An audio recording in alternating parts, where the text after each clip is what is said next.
fortifiés par l'Esprit pour persévérer. Alors on va lire un verset pour commencer. Je ne sais pas si vous avez vos Bibles. Est-ce que vous avez vos Bibles ? Papier ou numérique, peu importe. Mais si vous avez la Bible, c'est bien de l'ouvrir avec moi, même si le verset est affiché à l'écran. C'est dans Zacharie chapitre 4, verset 6. Et ce verset nous dit simplement, ce n'est ni par force, ni par la puissance, alors comprenez, ce n'est ni par ma force, ni par ma puissance, mais par mon esprit, dit l'Éternel. Voilà ce que dit ce texte. Vous savez, on arrive bientôt à la fin de l'année. Vous êtes au courant ? Bientôt, on va finir cette année 2025. Et je sais qu'on n'arrive pas tous au même niveau à cette fin d'année. Certains d'entre vous terminent cette année en pleine forme. Alors, je regarde. Certains terminent l'année en pleine forme. Et avec plein d'espoir, plein de projets, vous échafaudez des projets pour l'année 2026 et plein de bonnes choses. Mais je sais aussi que beaucoup d'autres, c'est pas la même chose, c'est complètement différent. Il y en a parmi vous qui sont fatigués moralement. Vous avez l'impression d'avoir couru un marathon, mais sans ligne d'arrivée. Je ne sais pas si vous voyez l'image.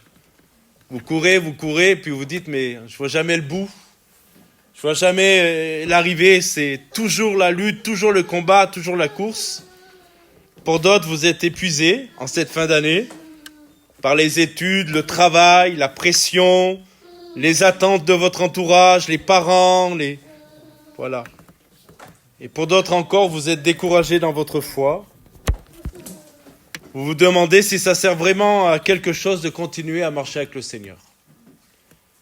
Et alors, il y a la tentation de tout lâcher. Alors, peut-être pas complètement, mais juste de ralentir, de prendre une pause avec Dieu, de dire, bon, allez, je suis fatigué, je vais faire une pause. Peut-être as-tu commencé l'année hyper motivé spirituellement. Tu t'étais dit, cette année, je vais vraiment suivre Jésus à fond, vraiment. Tu priais tous les jours, tu lisais ta Bible tous les jours, tu étais à fond dans ta relation avec Dieu.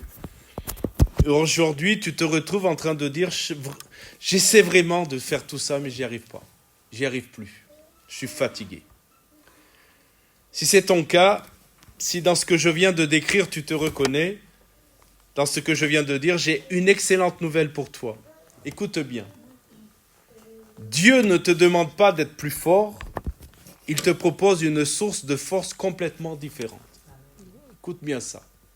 Dieu ne te demande pas d'être plus fort par tes propres moyens, par tes propres capacités, mais il te propose une source de force complètement différente. Dans Zacharie 4,6, nous avons lu, « Ce n'est ni par la force, ni par la puissance, mais par mon esprit, dit l'Éternel. » Donc on va regarder cela ce soir.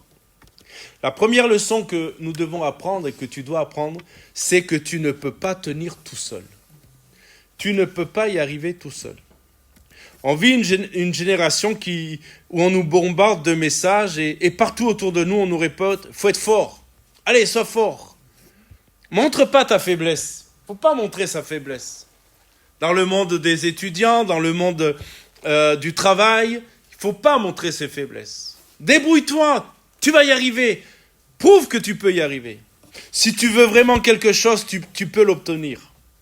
Et quand vous ouvrez vos réseaux, Instagram, TikTok, même dans les films, même dans la musique, partout, on nous dit qu'on peut s'en sortir tout seul, qu'on n'a besoin de personne, qu'on est assez fort, que notre force est suffisante.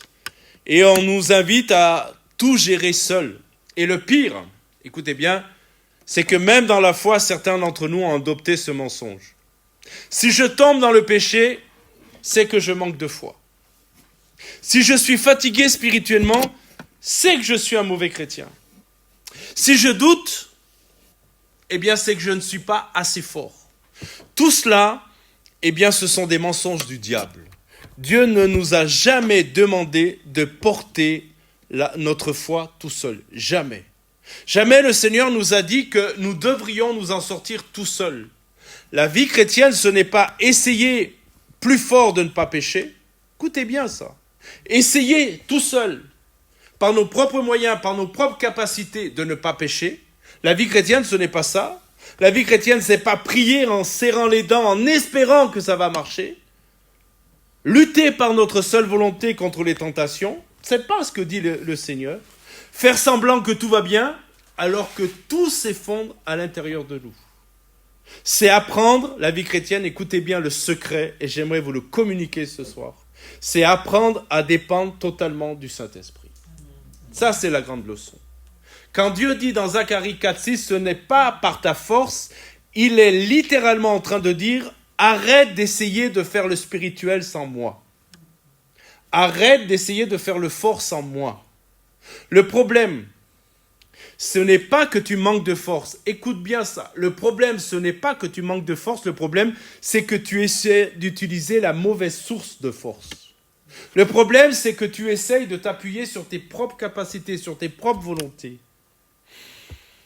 C'est comme si tu essayais de faire fonctionner ton téléphone sans jamais le brancher. Est-ce que ça vous arrive de brancher votre smartphone? Oui? Depuis que vous l'avez acheté, vous l'avez rebranché? Oui, quand même. Tu peux essayer, sans brancher ton téléphone, tu peux essayer d'appuyer sur tous les boutons que tu veux. Tu peux te fâcher contre ton téléphone. Imaginez la scène. Pourquoi tu t'allumes pas? Pourquoi tu donnes pas d'énergie? Tu peux prier pour que l'écran s'allume. Tu peux prier. Mais tant que tu te branches pas une source d'énergie, rien ne se passera.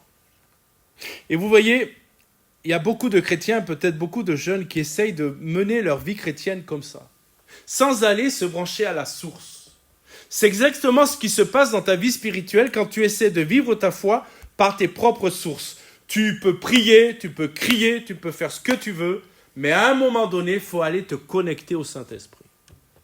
Il faut rester connecté au Saint-Esprit. Jésus nous a dit dans Jean chapitre 15, verset 5, « Sans moi, vous ne pouvez rien faire. » Je lis le verset. « Je suis le cep, dira Jésus. » Est-ce que vous savez tous comment s'est fait une vigne? Vous avez déjà vu des vignes? Oui?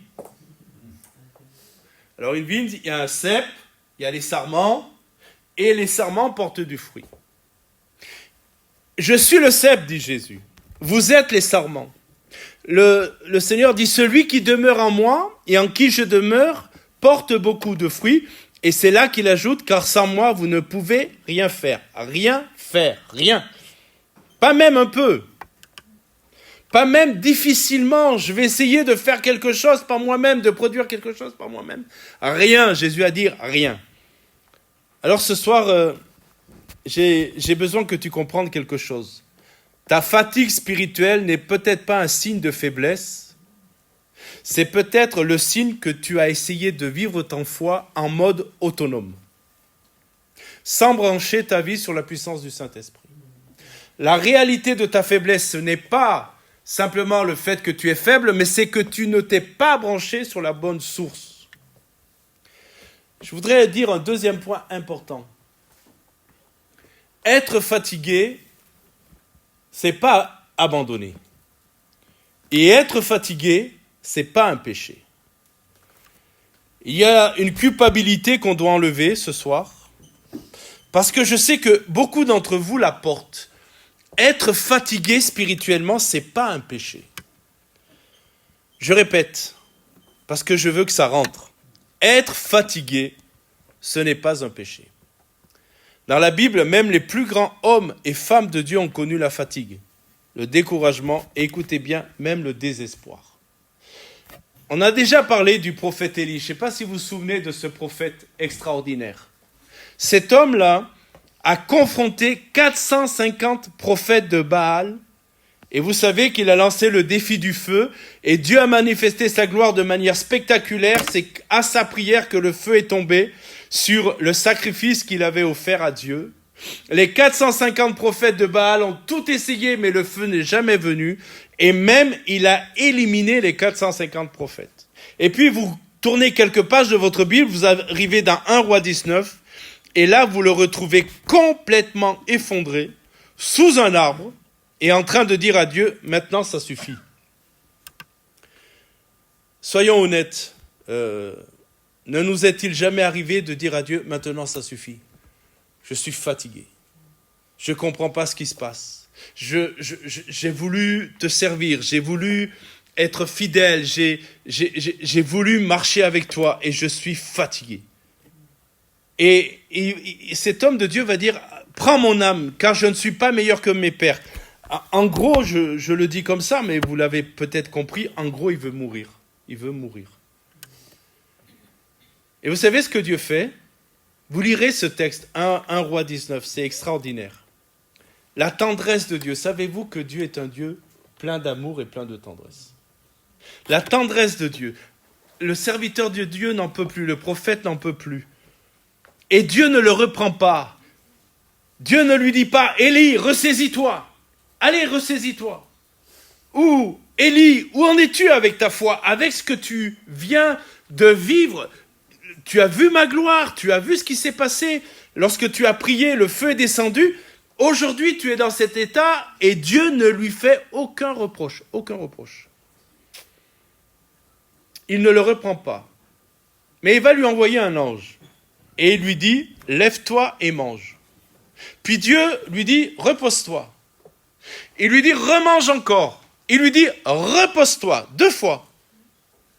Puis, il lui parle avec douceur et il lui permet d'aller plus loin. Est-ce que tu comprends ce que le Seigneur est en train de nous enseigner au travers de cela? Premièrement, Dieu prend soin de tes besoins physiques et émotionnels. Est-ce que vous savez que Dieu sait qu'on n'est que des hommes? Oui ou non? Je parle homme, d'être humain. Est-ce que vous savez que le Seigneur sait que nous sommes parfois fatigués? Nous sommes parfois épuisés, moralement, spirituellement, physiquement. Arrivé à la fin de l'année, quand on discute avec les gens en ce moment, ce qui revient souvent lorsqu'on fait les visites, lorsqu'on rencontre les gens, ce qui revient souvent c'est « je suis fatigué ». Je suis fatigué. On arrive à la fin de l'année, nous sommes fatigués. Mais la fatigue, c'est la marque du fait que nous sommes que des hommes. Et parce que nous sommes que des hommes, nous avons besoin d'une autre source plus puissante que la nôtre. La fatigue devient dangereuse quand tu t'isoles. Quand tu te dis, je suis fatigué, donc je ne vais pas à la réunion. Je suis fatigué, donc je ne vais pas avec la jeunesse parce que je suis fatigué. Petite parenthèse, ça ne va pas régler ta fatigue de ne pas venir à la réunion. Ça, c'est le mensonge du diable qui te fait croire, vautre-toi dans ton canapé, mets-toi devant Netflix, dans tout ce que tu veux, puis reprends des forces, recharge-toi. Tu ne te recharges pas comme ça. Par contre, si tu fais l'effort de venir à la réunion, si tu fais l'effort de venir dans la maison de Dieu, le Saint-Esprit va te renouveler.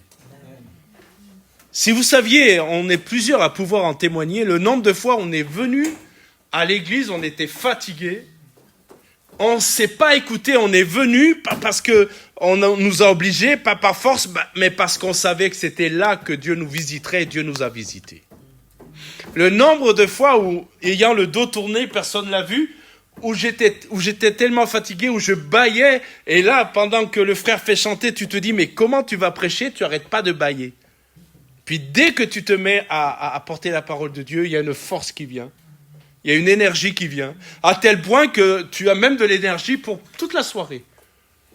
Voyez, le danger lorsque tu es fatigué, c'est que tu t'isoles. Le danger, c'est que tu t'éloignes progressivement de Dieu au lieu de courir vers lui. Le danger, quand tu es fatigué, c'est que tu fais semblant que tout va bien alors que tu es en train de couler. Et le danger, c'est que tu refuses l'aide de ceux qui veulent te soutenir. Mais quand tu dis honnêtement, Seigneur, je suis fatigué, j'ai besoin de toi. Tu es exactement l'endroit où Dieu peut intervenir dans ta vie.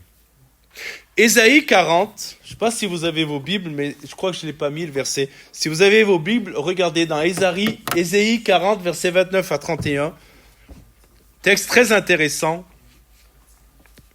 Il est dit, Ésaïe 40, 29, « Il donne de la force à celui qui est fatigué.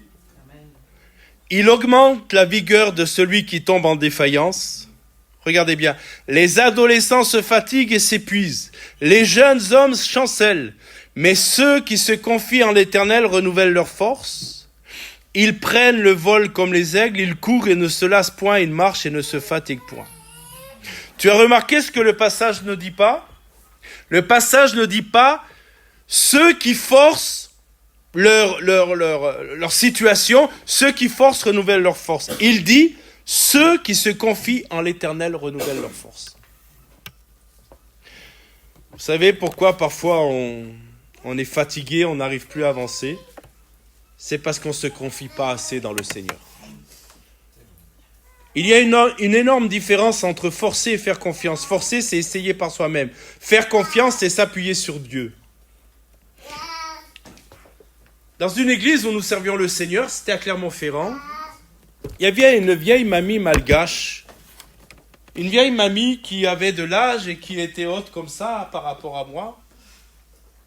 Et puis, quand c'était la fin du culte, elle venait me trouver, elle me dit « Francis, viens Francis ». Et tout ce qu'elle voulait, c'est que je lui donne le bras pour descendre les escaliers, si vous connaissez l'église de Clermont-Ferrand. Pour descendre les escaliers, parce que elle avait besoin de force, elle avait besoin de quelqu'un sur qui s'appuyer. Et vous voyez, des fois, écoutez-moi bien, des fois, il ne faut pas avoir honte de dire au Seigneur, donne-moi ton bras. Au Saint-Esprit, donne-moi ton bras. Parce que j'ai besoin de toi, Seigneur. Je suis fatigué parce que je m'appuie sur mes capacités. Le monde me dit que tu es fort, que tu dois y arriver, que Instagram, je n'aurai pas de TikTok, il n'y a que des héros là-dessus, il n'y a que des gens forts, tu n'as pas le droit à être faible. Eh bien, moi, je vais vous dire, tombons le masque ce soir devant le Seigneur et acceptons de lui dire, j'ai besoin de toi, Seigneur. J'ai besoin de ton esprit, Seigneur. Mon troisième point, et je vais terminer avec ce point-là, c'est que c'est le Saint-Esprit qui va te donner la force de continuer. Parlons maintenant un peu du Saint-Esprit, parce que je crois que beaucoup de jeunes chrétiens ne comprennent pas vraiment qui il est et ce qu'il fait. C'est encore une notion vague pour beaucoup, le Saint-Esprit. Si le Seigneur vous permet d'aller à Écho, le Saint-Esprit va être à l'œuvre. Alléluia. Mais le Saint-Esprit n'est pas juste là pour les grands moments.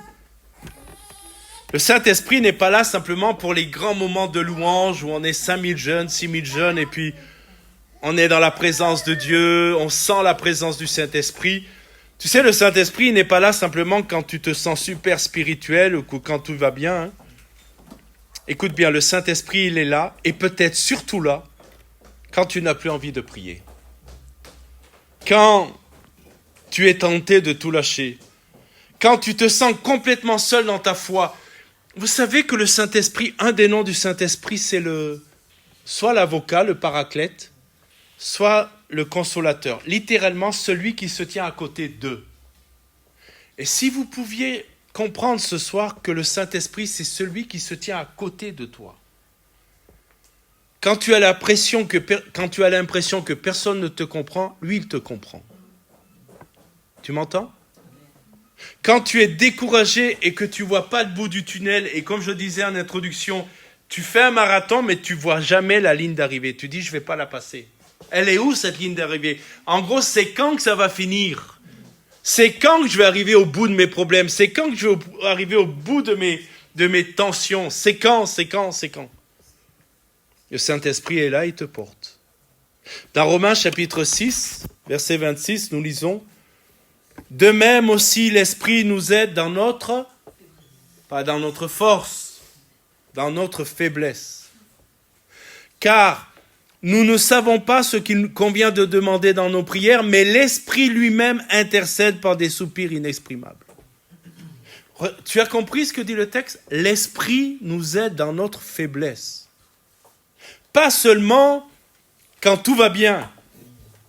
Quand tout va mal, l'Esprit de Dieu est notre secours. Quand on n'est pas au top, quand on est faible, quand on ne sait plus comment prier, il y a des moments où tu es tellement fatigué, je ne sais pas si ça vous est jamais arrivé, mais sans être prophète, je vais vous dire, ça va vous arriver. Il y a des moments où vous êtes tellement fatigué, tellement découragé, Tu ne sais même plus quoi dire à Dieu. C'est vrai ou pas? Vous avez connu ça? Tu ne sais plus quoi dire à Dieu. Tu voudrais prier, mais les mots ne viennent pas. Et c'est là que le Saint-Esprit prend le relais. Alléluia. C'est là que le Saint-Esprit même prie pour toi. Le texte nous dit, il intercède pour toi avec des soupirs que les mots ne peuvent pas exprimer. C'est ça que dit le texte. Des soupirs inexprimables. C'est-à-dire que le vocabulaire, tu l'as pas, mais l'Esprit de Dieu qui est en toi va intercéder en toi. Et si vous ne l'avez jamais vécu, vous le vivrez un jour parce que je connais la fidélité de notre Seigneur et la fidélité du Saint-Esprit. Il y a des moments où ça va mal et c'est vrai, c'est des soupirs, mais ce n'est pas un soupir naturel, comprenez-moi bien. C'est un soupir spirituel. Parce que le Seigneur et le Saint-Esprit sait que là, tu es à bout, tu ne peux plus. Alors le Saint-Esprit prend le relais parce qu'il vit en toi et il communique en toi cette intercession que des mots ne peuvent pas exprimer. Parce que ton intelligence ne peut pas exprimer ce que tu vis. Parce que tu n'as pas les moyens intellectuels, c'est très fort ce que je dis, tu n'as pas les capacités de dire le mal qui te ronge, mais l'Esprit de Dieu le connaît parfaitement et l'Esprit de Dieu va intercéder parfaitement. Il intercède pour toi avec des soupirs que les mots ne peuvent pas exprimer. J'ai une bonne nouvelle, tu n'es jamais seul. Jamais seul. Quand tu dis « Seigneur, j'ai plus de force », le Saint-Esprit répond « Alors laisse-moi porter ce poids avec toi. » Tu entends?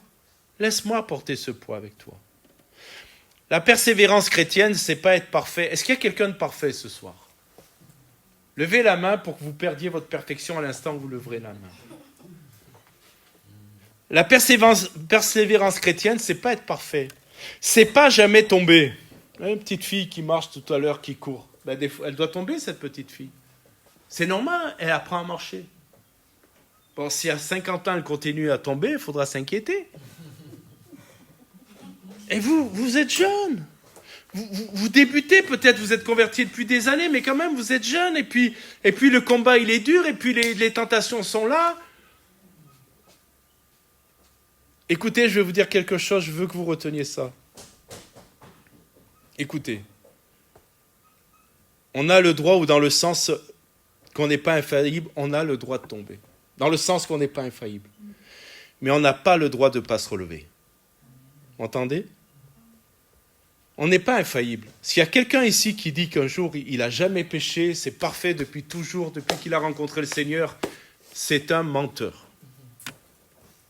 Parce qu'il nous arrive de tomber. On ne veut pas tomber, parce qu'on sait qu'à chaque fois qu'on tombe, on se fait mal. Mais il nous arrive de tomber. On a le droit dans le sens où, oui, on n'est pas infaillible et il se peut qu'on tombe, mais on n'a pas le droit de ne pas se relever parce que si la petite fille, elle tombe là, il y a soit la maman, soit le papa, soit la grand-mère et elles vont courir pour la relever. Vrai ou pas, Ibrahim? Vrai. Et quand on tombe, on a quelqu'un qui court pour nous relever, c'est le Saint-Esprit. Et on n'a pas le droit de ne... Je veux dire... On n'a pas de raison de ne pas se laisser prendre par le Saint-Esprit et se laisser relever. Tu peux tomber, tu peux pleurer, tu peux être découragé, mais tant que tu gardes ta main dans la main de Dieu, tu persévéreras. Amen. Alors, je vais terminer bientôt avec une question importante. Ce soir, comment tu veux finir l'année? Finir l'année autrement. On arrive bientôt à la fin de l'année et je veux te poser une question. Réponds honnêtement. Comment tu veux finir cette année? Dieu ne te demande pas d'avoir réussi ton année parfaitement. Vous savez, quand on arrive à la fin de l'année, on fait le bilan de l'année. En plus, je ne sais pas si vous avez vu, mais il y a plein d'applications, Facebook ou autres, ils vous retracent toute l'année, toutes les photos. Vous avez vu ça? Toute l'année, ils vous retracent l'année. Et des fois, on voit des trucs, on avait oublié ça. Et vous savez, le Seigneur ne vous demande pas d'avoir réussi parfaitement toute cette année, d'avoir tout bien fait, d'avoir été constant dans la foi, de ne jamais être tombé. Il te demande quelque chose, écoute-moi bien pour finir l'année, de beaucoup plus simple. Est-ce que tu veux que je te fortifie pour la suite? Est-ce que tu veux que je te fortifie pour la suite? Peut-être que tu arrives à la fin de cette année déçu de toi-même, frustré par tes échecs, avec des questions sans réponse, avec des blessures qui ne sont pas encore guéries, avec des combats que tu n'as pas encore gagnés. Ok, ça c'est le constat, c'est notre vie, c'est notre vécu, c'est la réalité de la vie. On vit sur la planète Terre avec ses combats, ses luttes, ses défis, ses difficultés. C'est ok tout ça. Mais si ton cœur est encore là ce soir, si tu es là, c'est parce que une partie de toi cherche encore, malgré la fatigue, le secours de Dieu. C'est que Dieu n'a pas fini avec toi. Moi, j'ai une bonne nouvelle pour vous les jeunes. Dieu n'a pas fini avec vous. 2 Corinthiens 4,16 nous dit « C'est pourquoi nous ne perdons pas courage, et même si notre homme extérieur se détruit, notre homme intérieur se renouvelle de jour en jour. » Il y a quelque chose dans le domaine de la marche chrétienne, de la vie chrétienne, c'est que l'enveloppe se détruit. Vous êtes jeunes, mais ça va aller vite, vous verrez. Quand on a votre âge, on pense que des gars comme nous, on est des vieux schnocks. C'est vrai, hein? Et vous verrez, l'enveloppe, elle se détruit plus vite qu'on ne pense. Mais il y a un paradoxe étonnant, c'est autant l'enveloppe se détruit, l'homme intérieur se renouvelle, rajeunit. Et quand vous nous regardez, les plus âgés là, vous regardez que l'enveloppe, si vous voyez ce qu'il y a à l'intérieur, vous verriez que c'est encore plein de jus. Et vous savez, le secret de ce jus, c'est pas nous. Le secret de ce jus, c'est le Saint-Esprit. Est-ce qu'on peut terminer avec un temps de prière? Tu peux avoir l'impression d'avoir échoué cette année, mais Dieu voit les progrès que tu ne vois pas. Tu peux te sentir faible, mais c'est justement quand on est faible qu'on est fort. J'aimerais qu'on termine ce moment ensemble de manière simple et honnête. Est-ce qu'on peut se recueillir quelques instants?